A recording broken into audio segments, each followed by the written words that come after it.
Welcome back to Worst Seats in the House. Michael Russo, Anthony LaPanta, coming to you from the Aquarius Home Services studio. Our next live show is June 24th at Tuttle's at 7 p.m. June 24th at Tuttle's at 7 p.m. If there is a Game 7, Anthony will be co-hosting with a guest to be named later. If there is not a Game 7, maybe we'll have a guest, but I'll be there as well. But a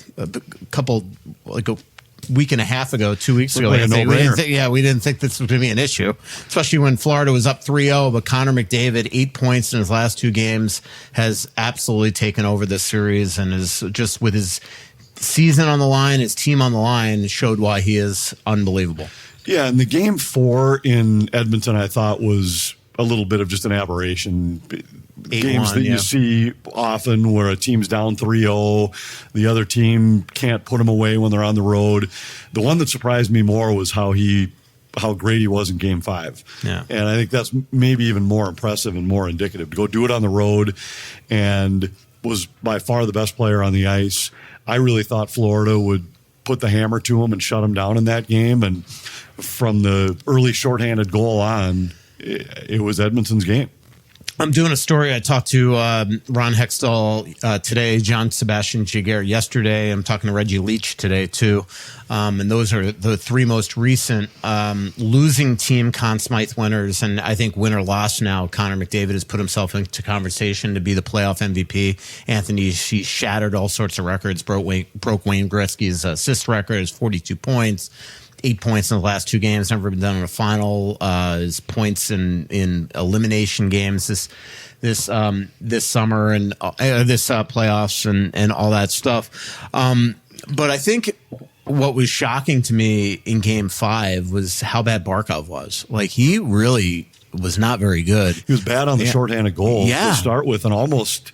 It was a strange lack of effort coming back to try to take it away once he turned the puck over. I really do wonder if he is a little dinged from that Draisaitl hit, because he hasn't been very good. And even on the power play goal, the Hyman goal, that all starts because he just ate the puck instead of just whipping it out of the zone. Un-Barkov-like. Yeah. And Forsling hasn't been good the last couple of days. So I think Connor has put himself in a position where this could be one of the second skater in NHL history in a losing effort to be playoff MVP. Well, that's what I was just going to ask you is, let's say hypothetically, I think Edmonton probably has to win Game 6 for that to happen.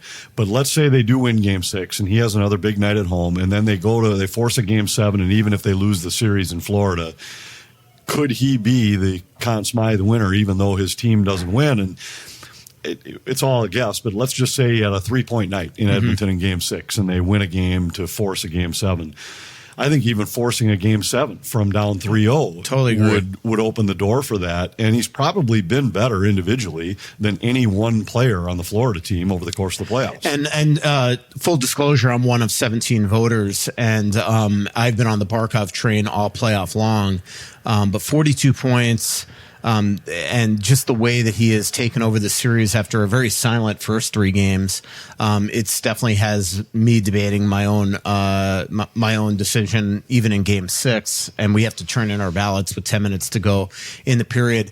I really have been studying his playoffs, and obviously he's had a really good one. But Vancouver also bottled him up at times, went 3 or 4 games in that series without a point. So it is a tough decision. And the reality is that overall, Barkov has still got head-to-head against, the Pasternaks and the Kucherovs and the Panarins and obviously McDavid and Draisaitl in this series. And there's been no even-strength goals by any of those stars with Barkov on the ice, and that is part of it. But the other part of me says that Connor McDavid has double the amount of points almost than the Panthers' leading scorer in Matthew Tkachuk. That's crazy. It is a different style, obviously, and playing higher scoring games and all. So there's apples and oranges. You're right, and they've both been great in their role. Barkov has done exactly what a Selke forward should do. And they're never going to score as much as the guy who plays like McDavid.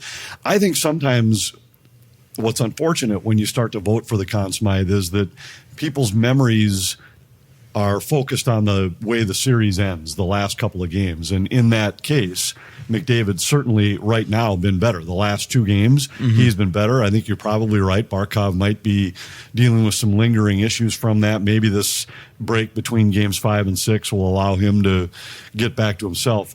Because sometimes you lose sight of what had to happen for this team to get to a 3-0 lead in the final, and they don't get there without Barkov. Right. And he was as good as anybody. He would have been my pick for the Conn Smythe, and probably still would be if Florida wins this series.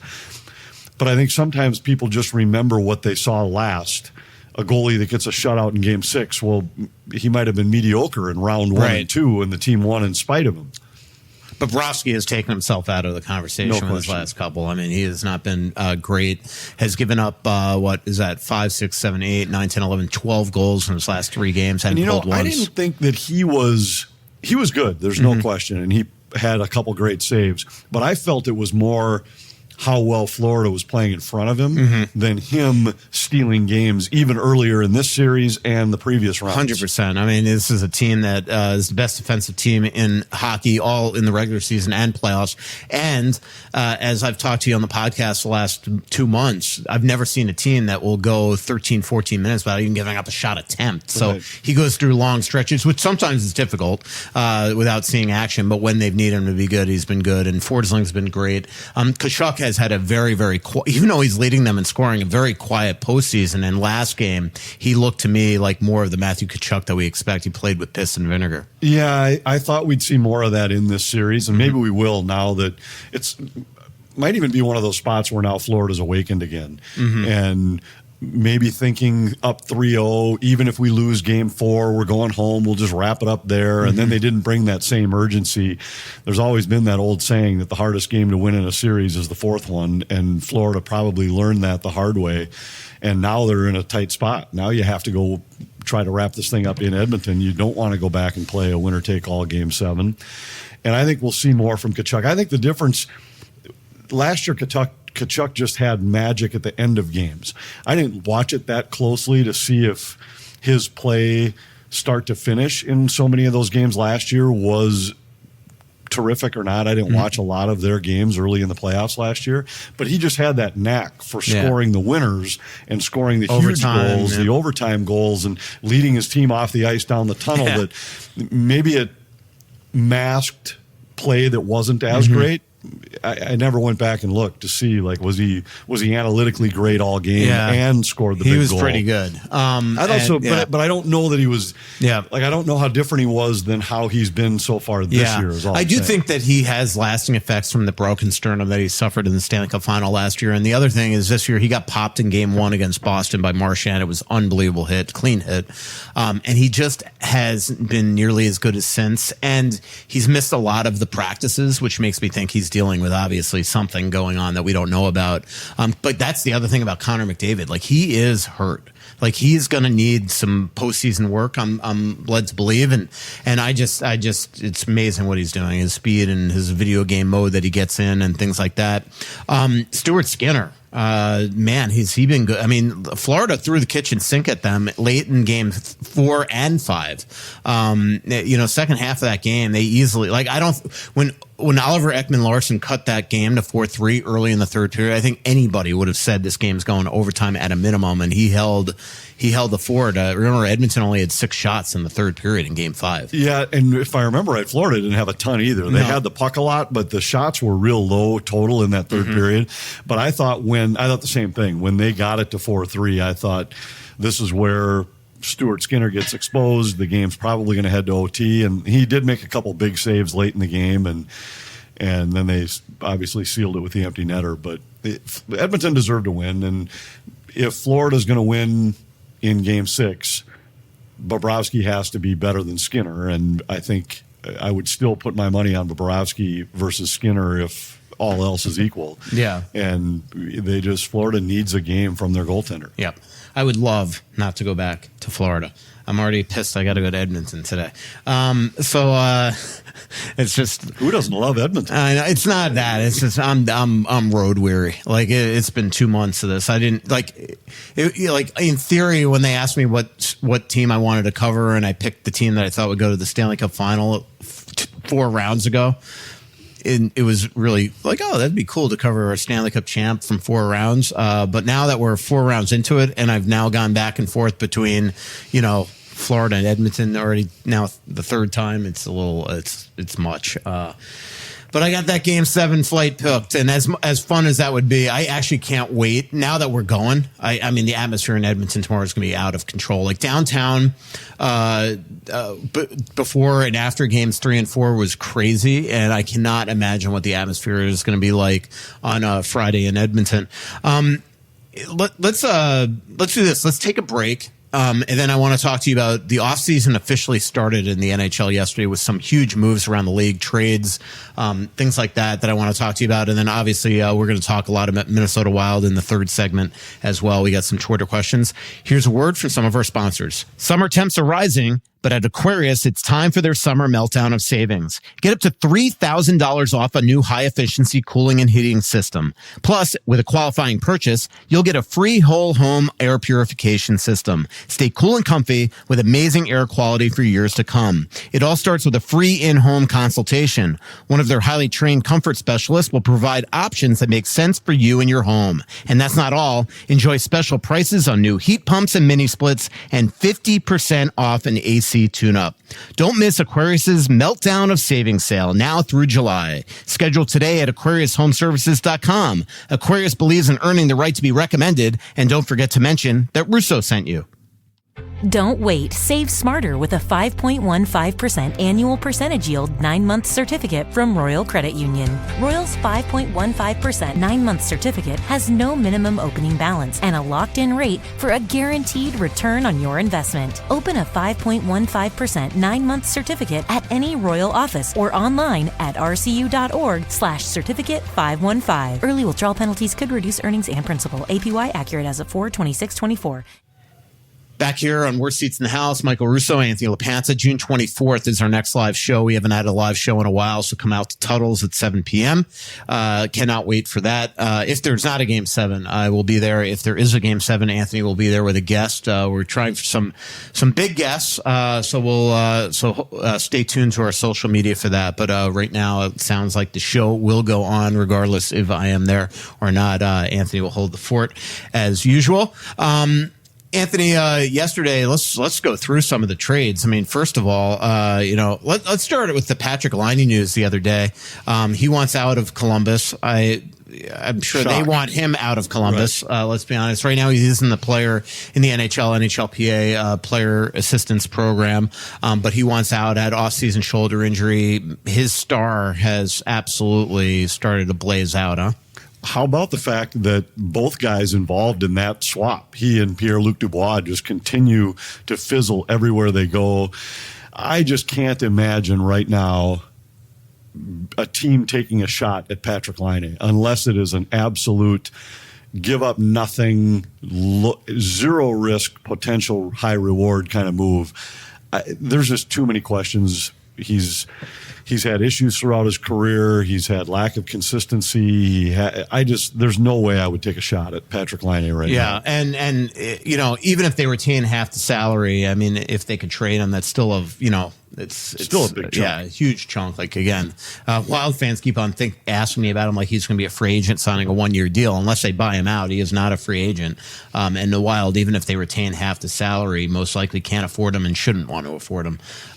Somebody asked me, too, on Twitter today, would the Wild have gone after Pierre-Luc Dubois if they could afford him at 7 years left at 8? Like, how many? I don't know. You have to ask me at this point about Pierre-Luc Dubois, you have to know. You have to have never read me and never listened to one of our podcasts. Like, could I, for the last 5 years, made it more obvious how much I just dislike him as a player? Well, not only that, but how oblivious would you have to be to the Wild's contract and salary situation, lineup situation, roster situation? I thought the Pierre-Luc Dubois trade last summer from Winnipeg was, I could not believe it. It was so one-sided. Absolutely shocked. It was the best deal Winnipeg possibly could have made. They were thrilled to get rid of the guy, and then the load they got in return was Velarde. Unbelievable. And the fact that LA then signed him to this big deal, it made no sense. And I'm actually mildly surprised they were able to get out from under it. That's the one thing that LA showed me here. As much as they are getting rave reviews today because they were able to get out of this contract without retaining a penny, and they gave up. But the reality is they gave up a lot to get him. But what it does show me is that there's always a way out of a problem, and you have to work at it. And so, like, a lot of times, even if you put this in context to the Wild, we always say, well, he's untradeable. Apparently anybody's tradable. Like, the fact that Rob Blake, even though I'm sure deep down he's like, oh my God, did I give up some great assets for this guy? They've got to be dancing in the streets of California today that they got out of this horrendous albatross of a contract. And you can't look at it for a guy without a heartbeat. Right. And you can't look at it with that, well, I gave up so much to get him, I got to just hang on to this and pray to God that it works out, because otherwise I'm going to look silly. Good for him to just say, I missed, I was wrong, and let's get rid of him. And so, yes, if you combine the two deals and you say we gave up all this to get Darcy Kemper, it's a bad deal. But the first part of it was done long ago, and now you're just trying to minimize the damage. And they were able to do that. Who knows if Kemper will find his game again, and if all of a sudden he becomes at all valuable. But even if he doesn't, you still are better off. Yep, obviously lost his job to Charlie Lindgren in Washington, and was able to what do you think Washington? I don't understand why they would want to take on the Pierre-Luc Dubois contract unless it's just, hey, let's take a shot and see. Maybe we can find whatever was in this guy that nobody else has been able to find. You see that so often in the NBA where teams just keep taking shots at these guys that were the first or second overall pick and never panned out. Well, we might be able to find something in him. I don't know if they're thinking that. I think it's an interesting decision with Lindgren. He was great down the stretch, but do you really believe that he's capable at this point of just being a number one guy for an extended period of time? Or do you now think you're going to go out and have to spend some money on another goaltender? It's really interesting. I'll be curious to see what the obviously Nicholas Backstrom's career is over. They got rid of Evgeny Kuznetsov, so they just feel like, and a couple of years ago at his age, he did play well in Winnipeg, at least point total wise. So, that must be what they're thinking is like, all right, let's get him out of that situation and into Washington. But we'll see. A huge risk for them because that's 7 years left in an eight plus AAV. Shocked that they were able to get rid of him. So now, one thing that happened yesterday that I don't know if it's good or bad for the Wild, I'm leaning toward the latter, is two teams that needed goaltenders got goaltenders, and New Jersey getting Jacob Markstrom and LA getting Darcy Kemper. And those are the two teams that I've identified the last couple of weeks as teams that Wild are really talking about with Philip Gustavsson. So obviously we've been saying all along with Jersey that they were going to go for the big fish, whether it was Markstrom or Linus Ullmark. And you just felt like they didn't really want Gustavsson, but were showing at least interest that if they struck out on the big fish. And I talked to Tom Fitzgerald last year about how he lost sleep on his goaltending all the time. So you just knew that he was going to go out and address that right now. And now LA gets Kemper. So now it takes two teams out of the Gustafsson sweepstakes, and there's a huge names out there still. So I just continue to think it's going to be pretty difficult for Bill Guerin to make the move, or at least get something of significance back. And maybe there's a chance that next year we are going to see Gustafsson and Fleury back in this lineup with, at times, seeing Wallstedt up here. Maybe. And I still think there are possibilities in other spots too, that even just think about the teams that just lost goalies. Mm-hmm. Maybe Washington and Calgary become potential landing spots for Gus. And Gus's contract is not something that's going to scare people away. Yeah. It's a decent value for a guy that has shown in spurts that he can win in the NHL. It's not a major risk. You're not taking on a guy making $8 million a year. I think if you had a desire to make a deal with Gus, I think there'll be suitors out there. And as we've talked before, I don't think it's a spot where you have to force a trade and be willing to just go into the offseason saying, I'm going to get the best deal I can get for Gus, and that's it. Yep. I think if the deal's not right, I'd have no problem hanging on to him. But I just think, I get the feeling like Billy might have 3 or 4 different roads he could take here in the offseason. If we can trade Gus, with other trades potentially too, and if this happens, then all of a sudden this type of player becomes my target. Same with the draft. I think there's I would bet he's got a few different things that are bubbling not far beneath the surface and ready to move on any one of them if the deal becomes a lot the right of moving deal. parts, because a lot of it is dependent on what the other teams do. San Jose might need a goaltender. Toronto might need a goaltender. Ottawa needs a goalie, but let's be honest, they're not taking Gustavsson back. Well, it is a different regime. Maybe they would. I don't know. We've just saw Kemper go back to L.A. I could see Detroit taking a shot at a goaltender. I don't know what their contract status is We with have to their see what guys, happens but with Saros. right. You I know. think there's just a lot of stuff that could still change. Yeah. And I Philly, think there are teams Philly's out another there, team. right? I think there are a lot of teams out there that would look at a guy like Gus as hey, this is a little bit to say a sure thing is a misnomer, but this is a little bit higher percentage shot because we're not taking a guy who's never been in the NHL, who's never done it in the NHL, and maybe it's a spot like Markstrom where it took a couple different landing spots before all of a sudden his game turns. Yeah. And I still think you could see Gus, you could see him end up being a pretty good goaltender for a few years. An NHL scout a couple weeks ago, last round, I think when I was covering the Rangers series, he asked me about Gustavsson a lot. And I said the one thing that I would be pro Gus if I was another team is I would look at last year as like maybe as that was his sophomore slump, even though he had been around for a couple years before he got to Minnesota. He was a rookie technically on Minnesota 2 years ago when he had an unbelievable year. And last year maybe it was just where he gets the big deal, you get fat and happy and you start to, maybe get a little bit complacent. And now the wake up call happens where you're like, you know what, I got to save my career here.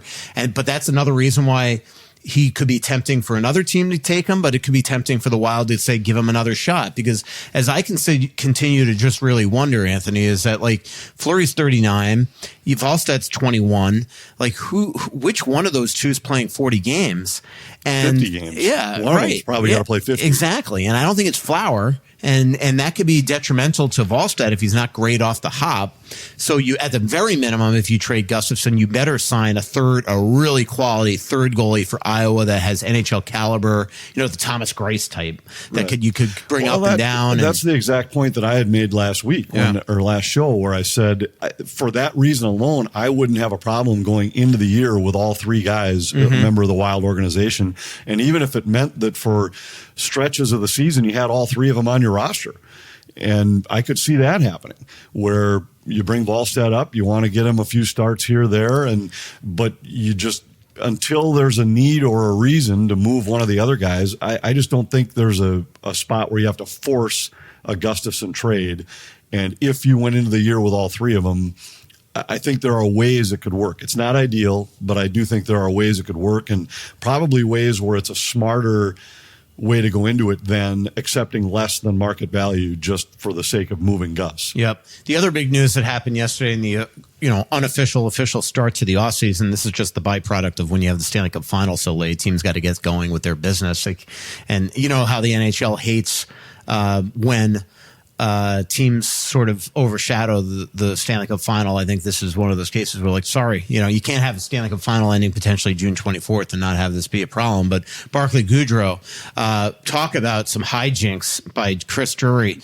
Barclay Goodrow, it is extremely clear who he got to start in San Jose before he went to Tampa Bay. It is extremely clear had San Jose on his no trade list. So what does he do? Puts them on waivers and San Jose takes the full thing. And that's very similar. Some GMs are just ruthless this way. Remember in Tampa Bay a couple years ago, now McDonough is back there coincidentally, but Tampa Bay a couple of years ago, pretty much a day after they lost in the Stanley Cup Final to Colorado, Julian Brisebois calls up Ryan McDonough and says, all right, you got two choices. You can either waive your no move and go to Nashville, or I'm putting you on waivers tomorrow and Columbus is taking you. So he's like, all right, I guess I'll go to Nashville. And now he's back in Tampa Bay. And this is sort of a similar situation where, some GMs are just ruthless that way. And clearly Barclay Goodrow is now going back to San Jose, and this helps them get a little bit to the floor. They got still some more work to do, but it also, for a team that might have Macklin Celebrini, whether he returns to school or not, and Will Smith coming out and things like that, it gets a real quality veteran in there to be a mentor. Maybe even if Macklin comes out, you have one of them live with Barclay Goodrow. But after spending time around Barclay Goodrow during the Ranger Florida series, this is a quality veteran. Yeah, I think everything's interesting with the way it unfolds for sure. You're not at all find this compelling though. Well, I do a little bit in that I think what's most interesting about it is the fact that it's all happening during the Stanley Cup Finals. Yeah. Just doesn't seem right. And I know they have to. Then there's a way to move this up a couple weeks, and I think you have to. It's amazing how many fans that I've bumped into over the last couple weeks who quite literally are asking, like, wait, is the final still going on? They're hockey fans. Yeah, I know. And it feels way too late. And I think it's unfortunate for the NHL because these moves, these kind of trades they'd be much talked about if they had happened, let's say, a week after the finals were over, and all of a sudden you'd have everybody talking about the NHL again, leading up to free agency and the draft. And it's just so strange to have this happening while this previous season is still in progress. And I don't know what they could do to change it, because this really is a byproduct of having a rights deal with ESPN, Right. is that the ESPN doesn't want the league to start earlier because of football and things like that. Playoffs Exactly. The baseball playoffs is the big thing. Right. And I just think there's ways you could do it. This year there for sure will. You could eliminate the length of the break around the All-Star game. Now, I know next year that's all different because of the Four Nations. Yeah. You can't really do it, but it's... Heck, they might have the draft in July and August. Yeah, and it's just, I think you've got to figure out a way to do it and somehow appease ESPN by scaling back the number of games or something. It made so much more sense when the season started the week after the baseball season ended. The Twins would end on a Sunday. The Wild would open on Thursday usually. And now it's 10 days after that. And that, by definition, pushes everything back. And I think you could do it without condensing the schedule any more than you have to. If you, in a normal season, didn't make the break around the All-Star game be 9 or 10 days for these teams, it just doesn't have to be that long. And with that, you could get the regular season back to ending at the beginning of April. You could have the Stanley Cup ending right around early June. And I just think it makes so much more sense. It just doesn't feel right or necessary to be waiting for this season to end 1 week before free agency is going to start. Yep. Completely agree with you. Let's do this. Let's take a break. And then when we come back, I want to talk to you about the Minnesota Wild, foreshadow what we're going to see the next week and a half as we head into the draft and free agency. Also got some Twitter questions. We'll be right back. Here's a word from some of our sponsors. Spring has arrived at Twill, and we are preparing for summer as well. And I got to tell you, not only is it a great place to buy graduation gifts for the man in your life, stuff for yourself, it's also a great place. I'm traveling a lot right now covering the Timberwolves. I'm on the road. I'm packing things into a tight suitcase. And what I really notice about the quality of the stuff I get at Twill is that it doesn't wrinkle. It comes out of the suitcase looking good. I tell you what I'm wearing a lot right now, the Brax pants, Johnny O shirts, Peter Millar shirts. They're just made well. So I highly recommend going to Twill in the Edina Galleria. Also sign up for their email alerts at twillmn.com. They will not spam you. They just want you to know when they're going to have a specific event. A lot of the stuff I bought from Twill, I bought at like a buy 2 or buy 3 and get 1 free thing. I have all the dress shirts I need the rest of my life. I bought one time at a Stenstrom's event. So I highly recommend it. Twill in the Edina Galleria. Tell Scott Dayton we sent you, and check out twillmn.com. Hey everyone, Attorney Jerry Bosch here with Bosch Law Firm and WorkCompExperts.com. For almost 30 years, we've represented Minnesotans just like you all over the great state of Minnesota to guarantee they've been treated fairly and with respect when they've suffered a work-related injury. A work injury can change your life in an instant. You need someone on your side who can help you focus on getting back on your feet and getting paid while you do. You may be entitled to medical benefits, wage loss benefits, job placement, retraining, and payment for permanent disability. To make sure you are being paid all the work comp benefits you're entitled to, please call the attorneys at Bosch Law Firm. The call is always free, and there's never a fee unless we recover benefits on your behalf. Call 651-333-8300, Bosch Law Firm, or visit us at WorkCompExperts.com. Anthony, tell us about Feller's Ranch.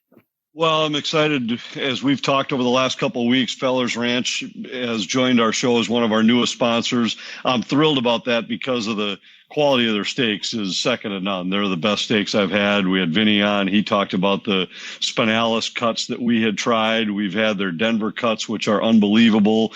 Their ribeyes are terrific. We just had those at Ariana's graduation weekend. But right now, they just have announced that you'll be able to get their brisket at a place down in the southwestern suburbs, Northern Fire Barbecue. It's a cool spot. They've got an unbelievable selection of spices, and I know that the Fellers guys are really excited to have their Wagyu brisket available there. So if you're interested in brisket, you can check it out there.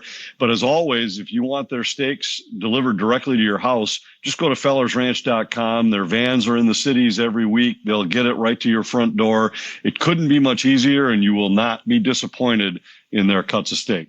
Back here, worst seats in the house, Michael Russo, Anthony LaPanta, final segment of the show. June 24th is our next live show at Tuttle's at 7 p.m. Please come out to that because we have not had one for a while, and it'll be exciting to get back out there. Anthony is just chomping at the bit to get back in front of a live studio audience. I'm looking for. I like the live shows. Yeah. What have you been doing the last couple of weeks? We got Portugal around the corner, too. I'm excited about Portugal. We started sampling some Portuguese wine just to get at least start to learn a little bit about it, which I've really liked, by the way. I haven't done a ton of research into where we're going yet. I got to get on that, but I've been busy with Twins baseball. I had the weekend in Pittsburgh where I went out to fill in for Corey Provis and call a couple of games, and then we came back and I had a 4-game series over the weekend that turned into essentially for me a 5-game series because we had a rain out on Saturday where we still showed up and did the pregame show before the rain out was announced, then had a doubleheader on Sunday.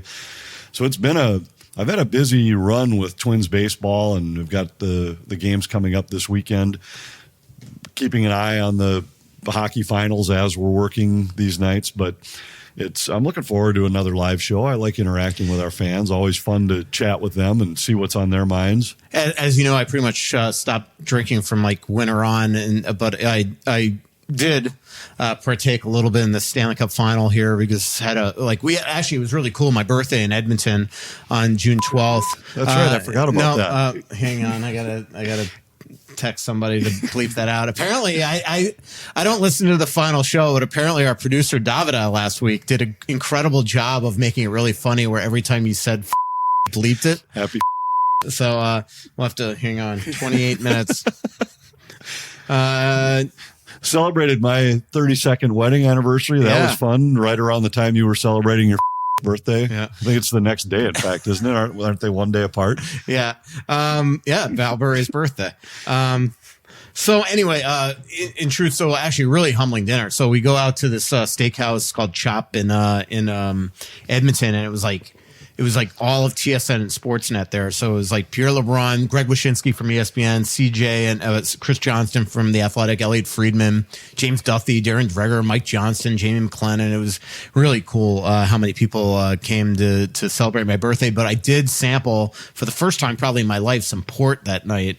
And so it got me like, I cannot wait to go to Porto and go see where they make this stuff. Yeah, I'm excited about that. We didn't have port. We had a couple other Portuguese reds, and I don't love dessert wines. I mean, no, I don't either. But it was, there are some that are good. When we were in Tuscany, we did pick up a couple bottles of really good dessert wines we had at some of the places we visited while we were there.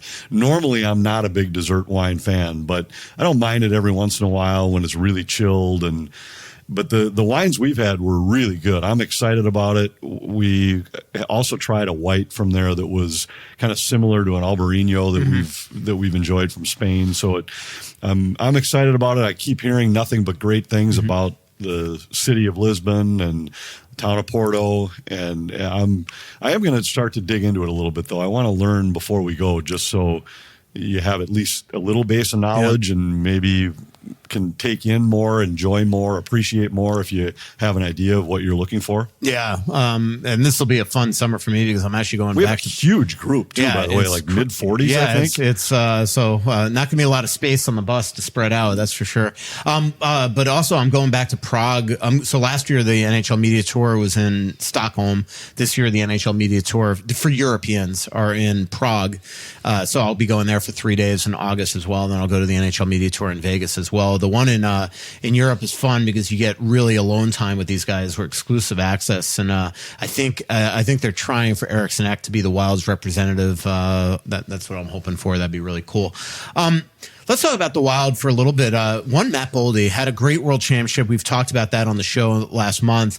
But the one thing that John Hines has been saying is the one thing they did there to try to expand Matt Boldy's role, because if he's going to make the Four Nations and the Olympic team, he's going to have to do other things besides just being a goal scorer, because the reality is you're not getting in the top six most likely on a rosters that they're having, is they put him on the penalty kill. And apparently he was actually so good that they're going to try that this season. Remember Dean did that a little bit early in his time. I didn't remember that. And he said it was because he had such great hands. Yep. So he loved the fact that, number one, when he got the puck on his stick, he was able to clear it. Mm-hmm. And number two, he said he wins so many puck battles, which we've seen for years with just his little subtle stick play along the boards, that it's usually in the offensive zone we're talking about. But if you remember, he used him in that spot some just for that reason, thinking I wanted to get. And we've seen some of these other teams in the Stanley Cup playoffs who use some of their high-skilled players as killers. The Rangers do it as much as anybody. Yeah, Kreider. And it makes some sense because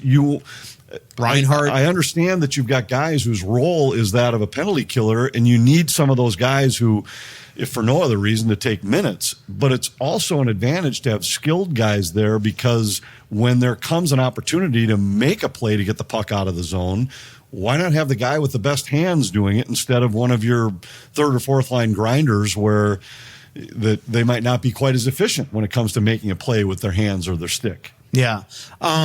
I completely agree with you. I thought that was really intriguing, because the one thing I talked to Bill Guerin about this the other day. I'm like, how are you going to fix your penalty kill? Because I don't think, like I talked to you last week about my dream of them like adding a Kevin Stenlund, and I just don't think they're going to waste money that way when they have Liam Ogren and Murat Haznadinov, and that would be blocking out if you bring in a Stenlund. But he said to me, he's like, one, Goudreau had a really tough year. They're hoping for a huge bounce back from him. Foligno was hurt most of the year. Spurgeon, we know, was missing. I still think, I've been reporting over and over again on this podcast and in The Athletic that Jack Capuano is going to be hired as an assistant coach. I think the reason why it hasn't been announced yet is because his contract goes till June 30th. So you might as well just announce it July 1 rather than trying to make a deal with Ottawa right now. So that's where they're trying to do it. But if then all of a sudden you start adding new personnel like Boldy, it could add some sort, and they got to get a save, right? You have to get a save, and then it's interesting because those are kind of the same points that I had made last week. I was like, look, the guys that have been such a big part of their kill over the years were guys that just weren't 100% last year. And don't forget about Brodin either. I mean, he missed some time and then never quite looked like Jonas Brodin when he came back. Spurgeon, a huge part of it. I think there's reason to believe that with a full training camp, a full offseason to implement, to teach, to install, that with some of the same personnel, the penalty kill could make significant strides. And I don't think you could go into a season and say Matt Boldy's going to be on our top set of penalty killing forwards or anything, but just having it in your back pocket that you could use them here and there in those spots, and in some, depending on game situations, use them sometimes. Getting an extra minute a night on the kill, I don't think would take away from his offensive game. Yeah, and maybe get him some shorthanded goals and start to open things up. Because that's the one thing, when you don't have a lot of offensive guys on the penalty kill, your power play is able to take more chances. And we've seen that. Maybe, I don't know. It just makes you more honest. Like, you're not worried so much about, even though Connor Durst scored a couple shorties and Brandon Newham, we know, didn't score a ton. Like, you know what I mean? It just doesn't. Like, if you have offensive guys that could actually go at you, and especially because most teams play 4 forwards on a power play, so you usually could take advantage of that forward at the top of the zone. It just allows you to maybe keep them more honest and have them and more when the Wild conservative. were doing that, remember a couple of years ago they had that huge preseason where they scored like 6 or 7 shorthanded goals and then carried it over into the regular season where it was a big part of their kill was being hyper aggressive, making sure you made teams pay for mistakes. And their kill was much better that season, but they haven't been able to get back to that. Liam Ogren's in town right now working out with Matt Harder and skating with Andy Ness. And I just think that says everything about his maturity because, first of all, I think I've told you, I said on last week's show that everybody should follow his dad on Instagram because his workouts are just ridiculous. He's been working out with Noah Ogren, his son, his brother, and also Ricard Raquel all the time in Sweden. But the fact that he's over here this early working with them well in advance of development camp, I think says a lot about him. And then Murat Huznadinov's apparently coming back in July as well. And so a lot of people are doing the Marco Rossi thing of last year is like, come here, be around these guys. We have this incredible practice facility. Let's get ready for the season. And I think that's going to give guys like Huznadinov and Ogren a real step up coming into training camp because both guys have a serious chance of making the team. I'd be surprised if they don't make the team, frankly. And I think it's great. I always think it's as impressive as guys' workout routines can be. There's no better way to work out than with the team's strength guys in their facilities. They're built for NHL hockey players. They put together this state-of-the-art practice and workout and recovery and treatment and all of that. It was all done specifically for NHL players. So you're not going to find a better place. You're not going to find a better structured workout plan than the guy whose living is to get you ready to play NHL hockey. Totally agree with you.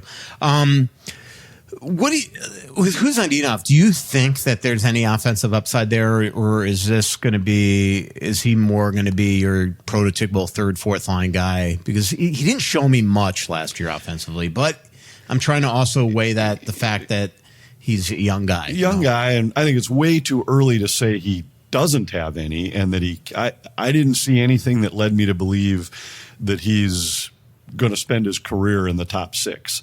But at the same time, it's way too early to say that, his ceiling is as a third line center. I don't think that's fair. Ogren showed more.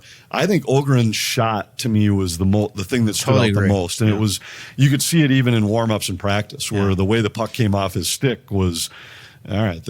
And I think it's way too early to say that he showed he can be a top 6 guy permanently, but he sure had me more excited just with that tool. That's one skill alone looked like a guy who has some upside to be a really good NHL contributor as a scorer. He's got a lot more to prove, and that's an understatement. But I think just in the little glimpse we saw from those two guys, if you had to guess where does this guy end up spending most of his career, I'd say Huznadinov maybe a middle 6, occasionally could be in your top 6, and Ogren to me looks like a top 6 forward. Some updates that I've been reporting the last couple of weeks is Brock Faber and extension talks. So far, they have not got down to the nitty gritty there. So that's clearly going to go into the summer, unless it's just a super quick negotiation, which Bill Guerin, and especially with, very, very reasonable agents as well. But Brock Faber is going to get paid this summer. There is no doubt about it. Like somebody asked me the other day about Slavin getting $6.5 million reportedly on an extension after July 1. This is a 31-year-old that's going long term. Very different than a 21, 22-year-old. They are going to have to pay Brock Faber. He's getting Billy knows that 9 plus. And Billy's been fair in all these negotiations, where almost to a fault that when he properly assesses the value of a player, he's willing to be fair. He isn't going to go into these negotiations trying to lowball Brock Faber in any way. He knows Faber's a part of his future and wants to make sure that Faber knows that. Yeah. Besides Jack Capuano probably being announced on July 1, I think that Jake Middleton is going to be announced on July 1. I get the impression, remember with extensions, you can't announce until July 1, but you can negotiate before. And I get the impression that, Resnick and which is his agent, Joe Resnick and Bill Guerin have been discussing, and I just have a feeling that thing's going to be done. And I still think it's going to be, a 3 or 4 year deal. And again, his market value is going to be over 4, without a doubt. That is what he commands. So the question is, do you do it now or wait? The Wild clearly are motivated and do it now. Billy's mode of operations has been that he wants certainty, and certainty has helped him. It's almost been a requirement because of the cap situation in which they've lived. You have to know. You can't go in, I'm going to wait and see what this guy gets or that guy gets. He's had to go in with certainty, and he seems to prefer it that way. I think that's how I would approach it if I was a GM. I'd look at this guy and look at that contract in a vacuum. Middleton at $4 million bucks a year, or 3.5 or 4.5, whatever it is, somewhere in that range. That's a fair deal for the kind of player that he is. Charlie Walters, a lot of people have asked me this question. Charlie Walters has reported that about the XL Energy Center's naming rights, because that contract is expiring, a 25-year lease expiring, or not lease, naming rights deal is expiring in 2025. What the latest is on that? He says there's a chance that the team could be looking at other companies. That is definitely accurate. Right now, the Wild and XL Energy Center continue to have talks about potentially extending that. The one thing he put that I can tell you is not accurate is $3 million a year, that deal. That is not true. Teams get a lot more for naming rights. And by the way, if it is $3 million, 100% the Wild are moving on, because I got to think that with all the Fortune 500 companies in this town, there'd be a way to get a lot more. Throwing that on an arena as incredible as XL Energy Center. Plus the fact that we know that they are going with the government and looking in some huge renovations that they're trying to accomplish here in the next 5 to 10 years at that arena as well. It's funny. I've always said to you, I don't even understand why, like, some of these naming rights, like we see it in Pittsburgh too, a console, like if you're an energy company, you're a monopoly anyway. So it's not like you're in some markets. Yeah, in Minnesota that's the case, but that's not in every. So I always just wonder what the point is. I think it's just to have your name out there, but it's not like you're like, oh, now I'm going to go get XL. Like if you don't get XL, you're probably not having electricity at your house. So I've always wondered what the point is to throw your name, spend a fortune. Here, that makes it. I think it's a legit question. There are some other markets where there are more than one energy company, more than one energy source. But I don't know, maybe it's just good public relations or something, feeling like you're this has people thinking like you're not just the people who send them a bill, you're also the people that are involved with the NHL hockey team. Yeah. People ask me about Brock Faber. I got to think that Brock Faber is going to get a new deal in Vancouver now. That might have been that's old Brock news. Besser, you mean. Brock Besser, right? Sorry. If Brock Faber gets a new deal in Vancouver, that would be news. Brock Faber for Brock Besser. There it goes. There we go. We just made a trade. A lot of people ask about Jeff Skinner because there's a lot of talk that he'll be bought out and be a free agent. I just don't think that he'd be the type of guy that would sign a 1 or 2 year deal. There's no reason for it. He's coming off some big years. Well, as we talked before, I think the biggest thing to watch with the Wild is, and this is speculation on my part, but I'm just knowing Billy and the way he's operated. I'm betting he's got 3 or 4 different potential roads down which he could go, and they all could be very different with the free agent that he might be able to target, depending on who or if anybody gets traded and therefore how much money he has. So to speculate on which guy would be willing to sign a 1 or 2 year deal, if you trade Gustavsson and all of a sudden you could target a guy in a different price range, now maybe you get a guy who's more a part of your future and it's a 4 or 5 year deal. So I think there's just a lot of things that could still change. Right. I agree. All right. Here's the final thing on the show. I wanted to play this, and Anthony sort of said this earlier, talking about Pierre-Luc Dubois. Here's somebody, I saw this GIF on Twitter. It was absolutely hilarious. And this guy named Evan Rule put it out there. And it's a scene from Arrested Development. And I want everybody to hear it because this is exactly what Anthony said about Pierre-Luc Dubois earlier. Then we'll wrap up the show. Well, did it work for those people? No, it never does. I mean, these people somehow delude themselves into thinking it might, but it might work for us. Well, did it work for those people? That's exactly what everybody thinks. That's the let's ignore the fact that it's failed at Columbus and L.A. and Winnipeg. But, let's just go do it again. We've got the magic touch. Yeah, we are going to be able to connect with this guy and get something out of him. He obviously had a skill set that people thought he was a top 5, top 3 draft pick. Yeah.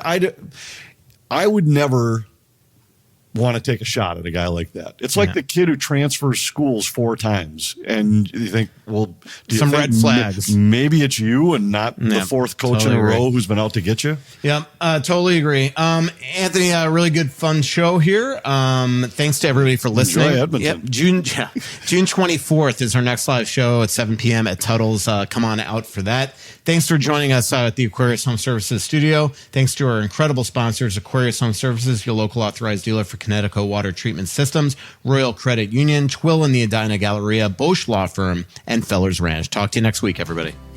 So much coming out, there's nothing going in. I know that you feel like you're never gonna win. Oh, but the world